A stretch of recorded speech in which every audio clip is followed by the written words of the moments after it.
ابھی بیٹھو، میں مہمانوں سے فارغ ہو جاؤں تو پھر آرام سے بات کریں گے۔ اس کے مہمانوں کے لیے اس کا یہ اشارہ ہی کافی تھا۔ 5 منٹ میں وہ ایک ایک کر کے رخصت ہو گئے۔ مزید گرم قہوہ اور خشک پھل آ گئے۔ میں نے بھائی خان سے پوچھا کہ مجھے معلوم ہوا ہے کہ تھائی گورنمنٹ نے آپ کے آگے گھٹنے ٹیک دیے تھے اور آپ کو ہر قسم کی مراعات دینے کو تیار تھی، پھر آپ نے اپنے لیے کچھ نہیں لیا۔ بھائی خان، جس سے ہاتھ ملاتے وقت مجھے ایسا محسوس ہوا تھا جیسے لوہے کے بنے ہوئے کسی ہاتھ نے میرا ہاتھ جکڑ لیا ہو، نے اپنی سرخ آنکھوں سے مجھے دیکھا، مسکرایا اور پھر کہکہے لگانے لگا۔ جب اس کے کہکہے تھمے تو اس نے سنجیدہ لہجہ اختیار کرتے ہوئے کہا، یہ تم سے کس نے کہا کہ میں نے اپنے لیے مراعات نہیں لی؟ آج پورے تھائی لینڈ میں صرف اسلامی طرز پر ذبح گوشت ملتا ہے۔ کسی مسلمان لڑکی کو اسکول کالج میں اسکرٹ پہننے پر مجبور نہیں کیا جاتا۔ آج اس ملک میں کوئی مسلمان لڑکی کھلے بندوں عصمت فروشی نہیں کر سکتی۔ کیا تم سمجھتے ہو کہ یہ مراعات میرے لیے نہیں ہے؟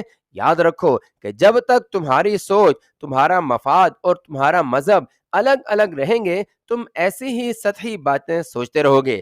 آپ یقین جانیے، مجھے ایسے محسوس ہوا جیسے مجھ پر گڑھوں پانی پڑ گیا ہو۔ واقعی یہ میری بہت بڑی بھول تھی جو میں نے عظمت کے اس مینار کو اتنی پستی سے دیکھنے کی کوشش کی تھی۔ چند لمحے میں اپنی خفت مٹھاتا رہا، پھر آہستگی سے پوچھا کہ ملک کی باقاعدہ فوج کا مقابلہ کرنے اور مقابلے میں کامیابی حاصل کرنے کا سبب کیا تھا؟ بھائی خان پر پہلے والی کیفیت ہی طاری تھی۔ وہ اسی لہجے میں بولا، یقین کامل، رب العزت کی ذات پر یقین کامل اور اپنے مقصد کی سچائی پر یقین۔ اس نے اپنے دونوں ہاتھ میرے سامنے کر دیے اور بولا، یہ ہاتھ بھی بڑی عجیب شے ہے، انہیں کسی کے سامنے پھیلا دو تو یہ بھکاری بن جاتے ہیں، انہی ہاتھوں کو آسمان کی طرف اٹھاؤ تو یہ ذات ذوالجلال والاکرام کے حضور اپنی بے بسی بیان کرنے اور اس سے مدد مانگنے والے دعائیا ہاتھ ہوتے ہیں، اور انہی ہاتھوں کو جب بند کر لو تو یہ گھونسا بن جاتے ہیں۔ میں نے اپنے ہاتھوں سے ہمیشہ دوسری اور تیسری طرز کا کام لیا، اور یہی وجہ ہے کہ اللہ پاک نے ناممکن کاموں کو بھی میرے لیے سہل کر لیا۔ اس پرعزم شخصیت سے اس کی ذات کے متعلق مزید کچھ پوچھنے کی اب مجھ میں سکت نہ تھی۔ اسلام کا یہ سارا فلسفہ اس نے صرف چند لفظوں میں بیان کر دیا تھا، اور ایسی سادگی اور فصاحت کے ساتھ کہ مزید کچھ پوچھنے کی ضرورت نہ تھی۔ میں نے اس قد آور شخصیت کی عظمت کو دیکھ کر حیران تھا کہ جس نے ایک غیر اسلامی ملک میں اسلامی اقدار اپنے آہنی ہاتھوں سے رائج کی تھیں۔ یہ جذباتی فضا کچھ نارمل ہوئی تو میں نے بھائی خان کو اپنی مشکل بتائی اور کہا کہ مجھے بنگلہ دیش کے پہاڑی سلسلے تک جانے اور واپس آنے کے لیے گائیڈ اور مزدور چاہیے۔ بھائی خان نے کچھ دیر سوچا اور کہا، میرے آدمی تو ان پڑھ اور صرف تھائی لینڈ سے ہی واقف ہیں، ان میں کوئی بھی تمہارے مطلب کا نہیں، لیکن میں تمہیں خط لکھ کر دیتا ہوں۔ اسے تھائی لینڈ اور ملائیشیا کے بارڈر پر واقع قصبے سنائی گولک میں عمر خان کے پاس لے جاؤ۔ وہ جوان اور پڑھا لکھا اور نڈر مسلمان ہے اور پاکستان میں ہمارے ہی علاقے کا رہنے والا ہے۔ اس کے والد شیر خان کو میں نے یہاں آنے کی ترغیب دی تھی۔ عمر خان پکا مسلمان ہے، ہیروئن اور چرس کا بہت بڑا سمگلر ہے، لیکن سمگلنگ کا ایک پیسہ بھی اپنے اور اپنے گھر والوں پر خرچ نہیں کرتا۔ گولڈن ٹرائی اینگل سے اس کا ڈائریکٹ رابطہ ہے۔ سمگلنگ سے ملنے والا سب روپیہ وہ تھائی لینڈ کے مسلم چھاپا ماروں اور فلپائن کے مسلم گروہوں میں اسلحہ اور نقد کی صورت میں بانٹ دیتا ہے۔ وہ یقیناً تمہاری مشکل حل کر دے گا۔ بھائی خان نے اپنے لڑکے کو بلایا اور عمر خان کے لیے خط لکھوا کر اس پر اپنی انگوٹھی کی مہر لگا دی۔ مہر پر واضح طور پر قرآن حکیم اور اسلامی طرز کی تلوار نمایاں تھی۔ لفافہ بند کر کے بھائی خان نے مجھے دیا، گلے ملا اور کہا کہ سنائی گولک سے واپسی پر اس سے ضرور ملوں۔ بھائی خان سے رخصت ہو کر میں بینکاک واپس آ گیا۔ اب میری منزل سنائی گولک تھی، جہاں جانے کے لیے ریلوے اور سڑک دونوں کے راستے موجود تھے۔ میں نے ہوٹل والوں کے ذریعے ریلوے کی اپر کلاس کی سیٹ پرسوں کے لیے بک کروائی اور خود روانگی کی تیاری کرنے لگا۔ ٹرین نے ٹھیک 3 بجے بعد دوپہر روانگی کا وصل دیا۔ نہایت اعلیٰ و ارفع سفری سہولیات سے مزین ٹرین تھی۔ آرام دہ اور ریلیکس ہونے والی سیٹیں، صاف و شفاف واش روم، مسافروں کی دلچسپی کے لیے ہر بین الاقوامی زبان کے رسائل اور اخبارات، ویٹرز کو طلب کرنے کے لیے ہر سیٹ کے اوپر کال بیل، سیٹوں کی گنجائش سے زیادہ ایک بھی مسافر نہیں۔ بالکل یوں محسوس ہوتا تھا کہ کسی اعلیٰ کمپنی کا ہوائی جہاز ریل کی پٹڑیوں پر دوڑ رہا ہے، اور یہ ٹرین کسی یورپین یا امریکی ملک کی نہ تھی، بلکہ جنوبی ایشیا کے ایک غریب ملک کی تھی۔ آج بھی تھائی مرد و زن تیل کی دولت رکھنے والے عرب ممالک میں سب سے کم معاوضوں پر کام کرتے ہیں۔ میں اس ٹرین کا اپنے ملک کی ٹرینوں سے موازنہ کرنے لگا۔ کوئی ایک چیز بھی اپنی ملک کی ٹرینوں میں ایسی نہ مل سکی جسے میں تھائی ٹرین کے پاسنگ بھی کہہ سکتا۔ ڈائننگ کار میں گیا تو مشرقی اور مغربی اقسام کے انواع و قسم کے لذیذ کھانے موجود تھے۔ گوشت کھاتے وقت یہ پوچھنے کی ضرورت ہی نہیں تھی کہ یہ حلال گوشت ہے یا نہیں۔ یہ سب صرف ایک نڈر اور مخلص شخص کی وجہ سے ممکن ہوا تھا، جس نے اپنے ذاتی مفاد پر اپنے ہم مذہبوں کے مفاد کو ترجیح دی تھی۔ یہ اس کے رعب اور دبدبے کا نتیجہ تھا کہ تھائی لینڈ کے غیر مسلم اسے دیکھتے ہی ہاتھ جوڑ کر اس کے احترام میں سر جھکا لیتے، اور مسلمانوں کے چہرے پر فخر و اطمینان کے تاثرات ابھر آتے۔ تھائی لینڈ کا یہ بےتاج بادشاہ، یہ ان پڑھ غیرت مند پٹھان بھی اسمگلر تھا۔ عمر خان جسے ملنے میں سنائی گولک جا رہا تھا، وہ بھی پٹھان اور اسمگلر تھا۔ بمبئی میں حاجی مستان اور یوسف پٹیل بھی اسمگلر تھے، لیکن غیر قانونی کام میں ملوث ان لوگوں کے دل جذبہ ایمانی سے بھرے ہوئے تھے۔ جو کام یہ لوگ اپنی ذاتی حیثیت میں سر انجام دے رہے تھے، ویسا کام کرنے کا تو ہمارے ملک کے کھوکھلے نعروں سے بنی حکومتیں سوچ بھی نہیں سکتی۔ یہ بات نہیں کہ ان حکومتوں کے پاس وسائل نہیں، ذرائع نہیں، اللہ کے فضل و کرم سے سب کچھ ہے۔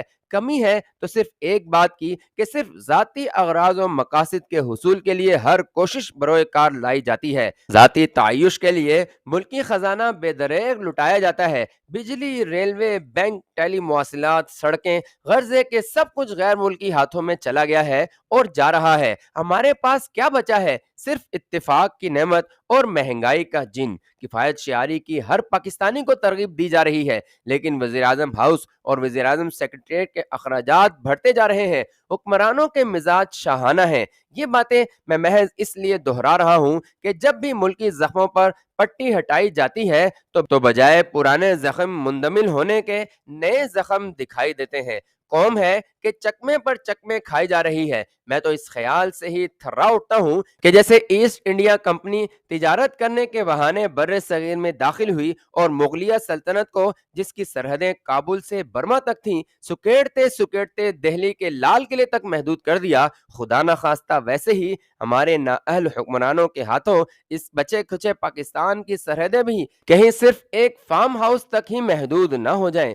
قارئین سے معافی چاہتا ہوں کہ ملکی حالات کی سنگینی دیکھ کر اصل موضوع سے اکثر بہک جاتا ہوں، لیکن کیا کروں؟ وطن سے میری محبت دماغ سے نہیں بلکہ دل سے ہے، اور دل کسی قاعدے قانون کو نہیں جانتا۔ سنائی گولک سے 40 میل پہلے ہی میں نے ایک اسٹیشن پر ٹرین کو چھوڑ دیا اور ٹیکسی لے کر اپنی منزل کی طرف روانہ ہوا۔ عمر خان کے کئی ٹھکانے تھے اور بھائی خان کے بقول اسے ڈھونڈنا خاصا مشکل تھا۔ میں نے سنائی گولک پہنچتے پہنچتے اس کے کئی ٹھکانے کھنگال ڈالے، لیکن وہ کہیں نہ ملا۔ اس کا آخری ٹھکانہ سنائی گولک میں اس کا دفتر تھا۔ جب وہاں بھی وہ نہ ملا تو میں نے عمر خان کے فیملی ہوٹل میں ایک کمرہ لے لیا۔ اس ہوٹل کو اس کا بھائی عباس خان مینج کرتا تھا۔ عباس خان کو میں نے بتایا کہ میں بھائی خان کے ریفرنس سے اسے ملنا چاہتا ہوں۔ بینکاک سے میرا سفر گزشتہ روز شروع ہوا تھا اور اب رات کے 9 بج رہے تھے جب میں عباس خان سے ملا۔ سفر چاہے کتنا ہی خوشگوار کیوں نہ ہو، تھکان تو ہوتی ہے۔ کھانا کھانے کے بعد میں جلد ہی سو گیا۔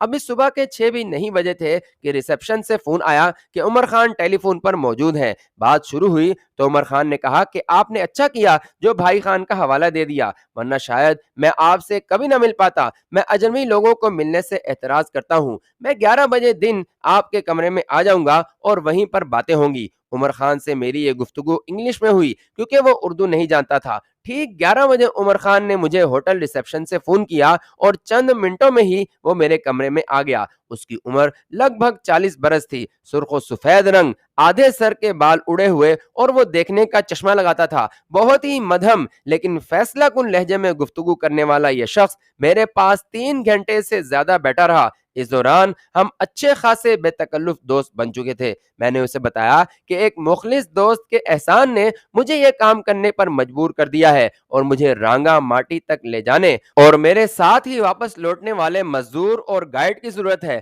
عمر خان نے کہا کہ یہ کوئی ایسا مسئلہ نہیں جو حل نہ ہو، لیکن اس کے لیے مجھے چند روز انتظار کرنا پڑے گا، کیونکہ برما اور بنگلہ دیش کے راستوں سے واقف اس کے آدمی آج کل ڈلیوری دینے گئے ہوئے ہیں۔ میں نے اسے اپنے بھارت اور کھٹمنڈو کے مشنز کے متعلق مختصراً بتایا تو وہ بہت متاثر ہوا اور کہنے لگا، میں اور تم ایک جیسی کشتیوں کے سوار ہیں۔ تم نے بھارت میں جو کچھ کیا اور کھٹمنڈو میں تمہارا دشمنوں سے نمٹنے کا جو انداز رہا، میرا بھی کم و بیش ایسے ہی ہے، لیکن اسے انجام دینے کے لیے ہمارے طریقے مختلف ہیں۔ تم نے اپنے وطن کے لیے اپنی جان داؤ پر لگا دی، میں تھائی لینڈ اور فلپائن کے مسلم گوریلوں کے لیے بیس کیمپ کا کام انجام دے رہا ہوں۔ ہمارا یہ سرحدی صوبہ کبھی ملائیشیا کا حصہ تھا، جسے نااہل حکمرانوں نے تھائی لینڈ کو بیچ دیا۔ اس صوبے میں مسلمان 70% سے زیادہ ہے اور اپنے مفاد پرست لیڈروں کی غلط فیصلوں کی سزا بھگتنے کو تیار نہیں۔ پہلے چند جوانوں نے احتجاج کیا، جو بڑھتے بڑھتے اب ہزاروں کی تعداد میں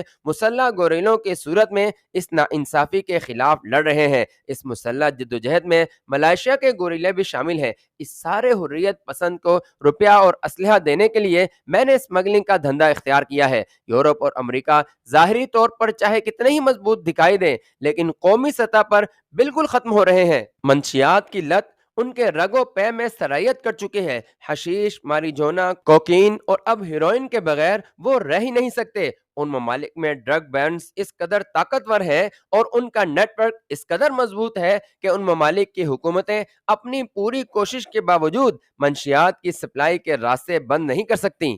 میرا گولڈن ٹرائی اینگل کے خنسا سے ڈائریکٹ رابطہ ہے۔ برمی حکومت ایک معاہدے کے تحت اسے گرفتار نہیں کرتی اور نہ ہی اسے امریکہ کے حوالے کرنے کو تیار ہے۔ تھائی لینڈ کی فوج نے کئی بار اس کے علاقے میں داخل ہونے کی کوشش کی، لیکن خنسا کے ہزاروں مسلح گارڈز نے انہیں بھاری جانی نقصان پہنچا کر پیچھے دھکیل دیا۔ خنسا کے زیر اقتدار علاقے کو گولڈن ٹرائی اینگل کہتے ہیں، جن میں تھائی لینڈ، برما اور لاؤس کے سرحدی علاقے شامل ہیں۔ خنسا اپنی گوریلا فوج، افیون پیدا کرنے والے کارکنوں سے لے کر ہیروئن تیار کرنے والی فیکٹریوں کے ملازمین اور ان کی فیملیز کا از حد خیال رکھتا ہے۔ ان کے لیے رہائش گاہیں، اسکول، ہسپتال تک بنا رکھے ہیں۔ میری خواہش ہے کہ تمہیں اس سے ملواؤں۔ وہ بہادروں کا قدردان ہے اور اس کے ذریعے تمہاری مہم بہت آسان ہو جائے گی، ورنہ میرے آدمی تمہارا ساتھ دیں گے۔ عمر خان سے پہلی ملاقات میں ہی ہماری دوستی کی نہ صرف ابتدا ہوئی، بلکہ یہ دوستی کئی منزلیں بیک وقت طے کر گئی۔ اس شہر کی ایک بڑی سڑک پر عمر خان کا گھر، یا یوں کہہ لیجئے کہ بہت بڑا اور وسیع بنگلہ تھا۔ پورچ میں کئی گاڑیاں کھڑی تھیں۔ ہم گاڑی سے اترے تو عمر کے ملازم بھاگتے ہوئے آئے۔ عمر نے انہیں کچھ کہا، انہوں نے کار کی ڈگی سے 2 بھری ہوئی بوریاں نکالی اور ہمارے پیچھے پیچھے ڈرائنگ روم میں آ گئے۔ عمر نے انہیں بوریاں کھولنے اور فرش پر الٹ دینے کا کہا۔ دونوں بوریاں $100 کے نوٹوں کی گڈیوں سے بھری ہوئی تھیں۔ یقین جانیے میں نے ایک ساتھ اتنا روپیہ زندگی میں کبھی نہیں دیکھا۔ ملازموں نے گڈیاں گننا شروع کی۔ کل 6000 گڈیاں، یعنی $6 کروڑ تھے۔ عمر نے مجھے کہا کہ یہ ڈالر ہیروئن کی ایک بڑی کھیپ کے عوض ملے ہیں اور یہ ساری رقم صرف مسلم چھاپا ماروں کے لیے اسلحہ خریدنے اور ان کی دیگر ضروریات پر خرچ کی جائے گی۔ ہوٹل اور یہ بنگلہ اس نے بینک سے قرض لے کر بنایا ہے اور صرف ہوٹل کی آمدنی سے اس کا اور اس کے والدین اور بھائیوں کا خرچ چلتا ہے۔ رات کا کھانا بالکل سادہ تھا۔ دوسرے دن ناشتے کے بعد ہم سنائی گولک کے لیے روانہ ہوئے۔ عمر مجھے ہوٹل میں چھوڑ کر اور یہ کہہ کر چلا گیا کہ 3-4 روز کے بعد وہ مجھے ملنے آئے گا اور اس دوران اگر موقع ملا تو مجھے اپنے انڈر گراؤنڈ دفتر پر چھاپا ماروں سے بھی ملوائے گا۔ مجھے یہ خیال بار بار پریشان کرتا تھا کہ تھائی لینڈ میں سوائے اسلحہ خریدنے کے میں نے اپنے مشن کی طرف اب تک ایک قدم بھی آگے نہیں بڑھایا۔ دن پر دن گزرتے جا رہے ہیں، اصل مہم کی طرف ذرا سی بھی پیش رفت نہیں ہوئی اور ابھی تک صرف وعدے وعید ہی کیے جا رہے ہیں۔ تیسرے دن صبح ہی عمر نے مجھے فون کیا، کوڈ ورڈ میں اپنی شناخت کروائی اور کہا کہ میں 1 گھنٹے میں تیار ہو جاؤں اور اپنے تمام سامان کے ساتھ ہوٹل سے چیک آؤٹ ہو کر اس کے گارڈز کے ہمراہ اس کی گاڑی میں روانہ ہو جاؤں۔ اس کی ہدایات کے مطابق میں ہوٹل کی لابی میں گیا۔ اس کے گارڈز نے میرا سامان اٹھا کر گاڑی میں رکھا اور ہم تیزی سے تھائی لینڈ کے صوبائی دارالحکومت ہرجائی یعنی ریحان کی طرف روانہ ہوئے۔ سنائی گولک سے تقریباً 60 کلومیٹر فاصلے پر گاڑی نے مین روڈ کو چھوڑا اور ایک تنگ اور ٹوٹی پھوٹی سڑک پر ہوئی۔ ہم نے کچھ ہی فاصلہ طے کیا تھا کہ سامنے سے آتی ہوئی ایک جیپ ہمارے پاس رکی۔ گارڈز نے میرا سامان جیپ میں رکھا۔ عمر کی گاڑی واپس چلی گئی اور بغیر نمبر پلیٹ کے یہ جیپ